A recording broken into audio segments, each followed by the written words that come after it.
மக்களுடைய செல்வாக்கையும் ஆதரவையும் இழந்தவங்க தான் ரவுடிசத்தை கையில் எடுப்பாங்க. நாங்க மக்களோட வீட்டுக்கு இன்னும் தைரியமா போவோம். தலைவர்கிட்ட பேசிட்டு இன்னும் இவங்க 5 பேரும் வெளியே வந்த பிறகு நானும் சரி, மாநில நிர்வாகிகளும் சரி, இந்த நிர்வாகிகளோட ஒவ்வொரு வீடா நாங்க செல்வோம். முடிஞ்சா என் மேல கை வைக்க சொல்லுங்க சேகர் பாபுவை.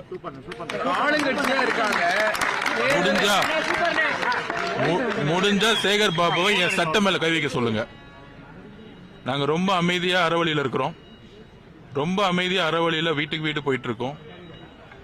இந்த ஆட்சியை மாற்றி மக்களுக்கு நல்லது செய்ய வந்திருக்கோம்.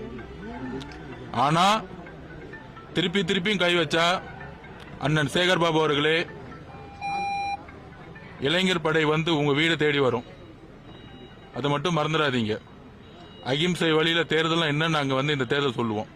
இத்தனை காலம் இந்த சென்னையில, முக்கியமா வட சென்னையில ரவுடிசம் மட்டுமே பண்ணி தேர்தலை ஜெயிச்சிட்டு இருந்த காலம்லாம் போயிருச்சு. இனிமேட்டு மக்கள் ஆதரவும் இளைஞருடைய ஆதரவும் தேர்தல் அரசியல் வரலாற்றை மாற்றும். நாங்க வரோம் வீடு வீடா. முடிஞ்சா எங்க சட்ட மேல கை வைங்க, அதுக்கப்புறம் பேசிக்குவோம்.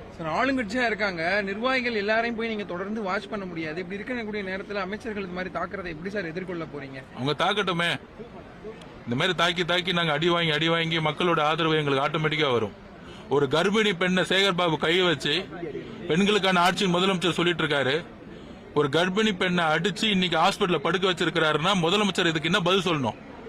சேகர் பாபு டெய்லி முதலமைச்சரோட வீட்டில தான் உட்கார்ந்துட்டு இருக்காரு. முதலமைச்சரோட மனைவியை சுத்தி வந்துட்டு இருக்காரு.